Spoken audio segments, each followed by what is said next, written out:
그렇다면 왜 잇몸에서 피가 나는 걸까요? 우리 잇몸에서 피가 나는 원인은 아주 다양해요. 허나 대부분은 하지 않아서입니다. 안녕하세요. 여러분의 치아가 건강해지는 그날까지 치과의사 김유연입니다. 여러분, 혹시 우리나라 사람들의 대부분이 잇몸 질환을 겪고 있다는 것을 알고 계세요? 실제로 우리가 양치를 하다가 하고 뱉어보면 피가 섞여 나오는 경우가 있지 않나요? 사실 이를 닦다가 피가 나도 대부분의 사람들이 피나네? 너무 세게 닦았나? 하고 그냥 물로 흘려보내버리시는데 이는 우리의 잇몸이 보내는 일종의 경고장이에요. 이러한 경고를 무시하고 그냥 방치하게 되면 심한 경우에는 우리의 잇몸 뼈까지 녹아내릴 수 있습니다. 때문에 이러한 증상이 나타나면 치과에 내원하셔서 검진을 받고 상담 받아보시는 것을 추천드립니다. 그렇다면 왜 잇몸에서 피가 나는 걸까요? 우리 잇몸에서 피가 나는 원인은 아주 다양해요. 허나 대부분은 양치를 제대로 하지 않아서입니다. 무슨 소리지? 양치를 해서 피가 나는데 양치를 안 해서 피가 나는 거라고? 이렇게 의아해 하실 수 있어요. 양치질을 제대로 하지 않으면 치면 세균막이라는 치태, 즉 플라그가 침착이 되는데요. 플라그는 잇몸 질환의 주된 원인인자로 다양한 세균이 분집을 이루어 성장한 거예요. 플라그 안의 세균은 잇몸에 염증을 일으키고 잇몸 조직을 파괴합니다. 이러한 염증으로 인해서 잇몸은 쉽게 이렇게 부어오르고 혈관이 확장돼서 이렇게 양치질을 할 때 해당 부위가 자극돼서 피가 나게 되는 겁니다. 이를 계속해서 방치하고 적절한 치료 시기를 놓치면 우리의 잇몸뼈는 점점 녹아내리게 됩니다. 뿐만 아니라 이가 점차 흔들려서 나중에는 치아를 사용할 수가 없게 되는 거죠. 때문에 양치를 하다가 피가 난다면 이를 가볍게 여기고 넘길 것이 아니라 양치질부터 꼼꼼하게 잘 하셔야 합니다. 물론 양치질과 함께 이런 치실 이나 치간술도 당연히 사용해 주시면 좋고요. 워터픽도 구강 건강 관리에 도움이 됩니다. 근데 치실 얘기가 나와서 짧게 얘기를 해보면 치실을 제대로 사용하시려면 치실을 이렇게 쭉 빼셔가지고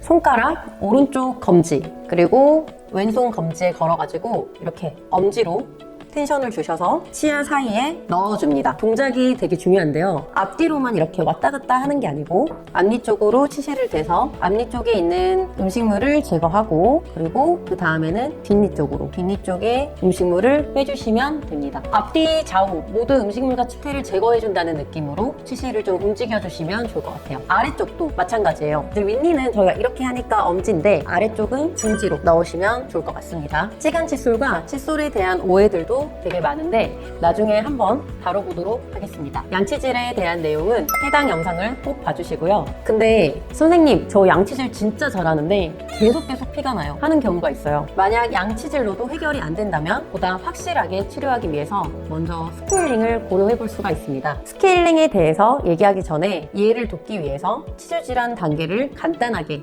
구분해보면 치은염과 치주염 이렇게 두 가지로 나눌 수가 있는데요. 치은염은 본래 건강했던 잇몸에 플라그가 계속 쌓였는데 이를 관리하지 않고 방치해서 발생한 잇몸 질환의 초기 단계입니다. 치은염이 발생하면 잇몸이 붓거나 피가 납니다. 다행히 치은염 단계는 염증이 심각한 수준이 아니기 때문에 양치질 잘 하시고 스케일링 하시면 회복이 가능합니다. 하지만 이러한 치은염 단계에서 제때 관리를 해주지 못하시면 잇몸의 염증이 더 깊어져서 치주골을 포함한 잇몸 조직까지 염증이 퍼지게 돼서 치주염 단계에 이르신 분들이 있습니다. 치주염 단계에서는 잇몸이 막 붓고 피가 날 뿐만이 아니라 잇몸이랑 뼈가 이렇게 내려가서 치아가 흔들리고 냄새나고 심하면 고름까지 나올 수 있습니다. 치주염 단계에 이르셨다면 스케일링 다음으로 치근 활택술이라는 잇몸 치료까지 고려하셔야 됩니다. 치근 활택술이란 말 그대로 치근, 치아의 뿌리랑 잇몸 쪽에 염증을 긁어내고 이후 다른 이물질들이 잘 달라붙을 수 없게 하기 위해서 치아 표면을 매끄럽게 해주는 치료입니다. 심한 치주염일 경우 앞에 치료가 진행이 되더라도 추가적인 잇몸 치료가 필요한데요. 이때 치주소파술을 고려할 수 있습니다.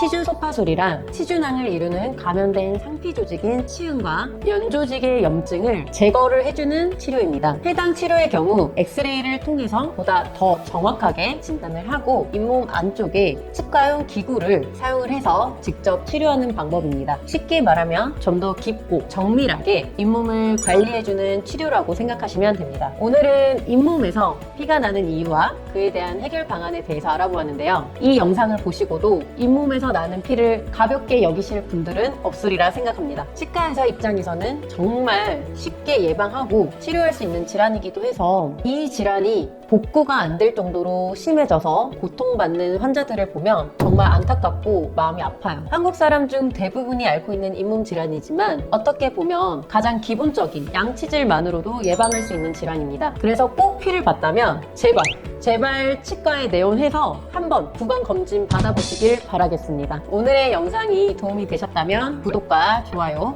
한 번씩 부탁드리고, 이상 여러분의 치아가 건강해지는 그날까지, 이상 치과의사 김유연이었습니다.